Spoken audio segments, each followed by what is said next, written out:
Hello বন্ধুরা, তোমরা সকলে কেমন আছো? আর আমি আছি খুব ভালো।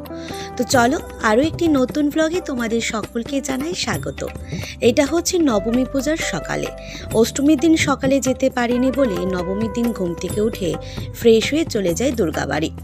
ভাবলাম এতটা দেরি হয়েছে, অঞ্জলি হয়তোবা শেষ হয়ে গেছে, কিন্তু গিয়ে দেখি তখনও অঞ্জলির পর্ব চলছিল। যাই হোক, মাকে দর্শন করে সোজা পাড়ি দেই অফিসের উদ্দেশ্যে। তার আগে ভাবলাম একটু কালী মন্দিরে যাই, মানে ওই আনন্দময়ী কালীবাড়িতে। গিয়ে দেখছি এখানে দুর্গা মাকে ভোগ নিবেদন করা হয়েছে, আর এখানে আরতি করার জন্য আরতির প্রস্তুতি নেওয়া হয়। তারপর একটু কলফি খেয়ে সোজা চলে যায় অফিস থেকে বের হয়ে আবারও বিকেলে চলে আসি দুর্গাবাড়ি। এ দেখো বাবা আর মা তারা ভোগ নিয়ে এসছে, ও এখানে ভোগ নিবেদন করবে বলে। সামনের দিকটা অনেকটা ভিড় থাকায় পেছন দিক দিয়ে গিয়ে বাবা ওই পরিচিত ছিল, তার জন্য ভোগটা নিবেদন করে ফেলে। তারপর এখানে আসি একটু দর্শন করার জন্য। অষ্টমীর দিন তোমরা যেমনটা দেখতে পেয়েছো ভিড় ছিল, ঠিক তেমনই নবমীর দিন তার দ্বিগুণ ছিল।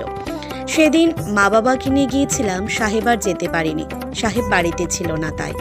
তারপর মা বাবা চলে যায় ওইখানে একটু প্রদীপ ধরাবে বলে।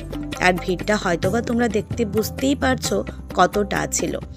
এখানে হয়তোবা অনেকেই গেছো, কারা কারা নবমীর দিন সেখানে ছিলে জানিও তো।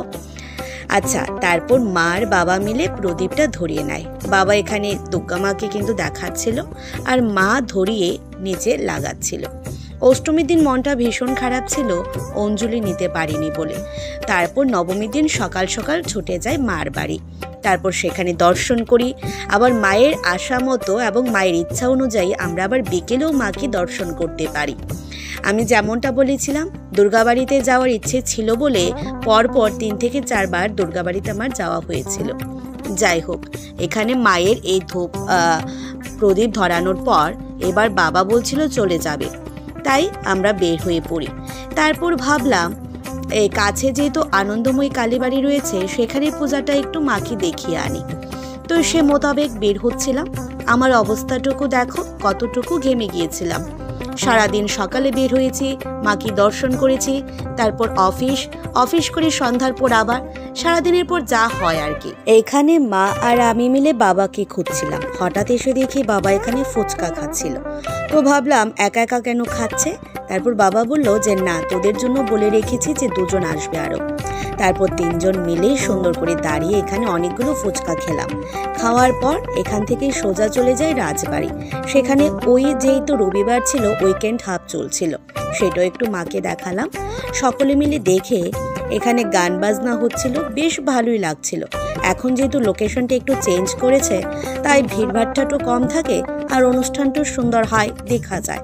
তারপর সেখান থেকেই চলে যায় আনন্দময়ী আশ্রমে। সেখানে বাবা, মা আর আমি প্রণাম করে নিই। বাবা গিয়েছিল বাইকে, আর আমরা হেঁটে হেঁটে। তারপর সেখানে কিছুটা সময় কাটাই, আর মা বাবাদের সঙ্গে আমি কিছুটা ভিডিও নিচ্ছিলাম। মিস করছিলাম সাহেবকে, যেহেতু সাহেব সেদিন আমাদের সঙ্গে থাকতে পারিনি। আমাদের যেহেতু 4 জন একটি ছোট্ট ফ্যামিলি, তো আমরা 4 জন প্রতি সময় চেষ্টা করি যেখানেই যাই একসঙ্গে যেন যেতে পারি, কিন্তু সেদিন আর যাওয়া হয়নি। যাই হোক, তারপর দর্শন করি মা কালীর দর্শন লাভের পর সোজা চলে যায় কিছু একটা খেতে। বাবা অনেকটা তাড়া করছিল, কারণ বাবার কোথাও একটু যাওয়ার ছিল। তাই বাবাকে নিয়ে কাছে একটা হোটেল বলতে মিষ্টির দোকান শেরওয়ালি ছিল, তো শেরওয়ানিতে আমরা চলে যাই কিছু খাবো একটা বলে। যেহেতু তখন মাত্র সন্ধ্যা হয়েছিল, তাই স্ন্যাক্স আইটেমই খাবো ভেবেছিলাম। আর শেরওয়ানির মধ্যে সব থেকে প্রিয় খাবার হচ্ছে আমার ছোলা বাটুরি। তো ছোলা বাটুরি খেতেই গিয়েছিলাম আমি, বাবা আর মা। সেটা আমি তো বেশ ভালোভাবে খেয়েছিলাম, তবে বাবার কাছে নর্মাল লেগেছিল। বাবা এত একটা পছন্দ করেনি। আর আমার খাবারটা যতটুকুই ভালো লাগুক না লাগুক, আমার সব থেকে ভালো লাগে ফুলকু ফুলকু বড় বড় লুচিগুলো। তোমরা কারা কারা ছোলা বাটুরি খেয়েছো বা খেতে ভালোবাসো জানিও তো। তারপর সেখান থেকে আমি আর মা চলে যাই একটু মলে কেনাকাটা করতে। আর সেখান থেকে বের হওয়ার পথে আমি ঘটাই বিশাল বড় একটি দুর্ঘটনা, যা অল্পেতে রক্ষা পাই সেদিন।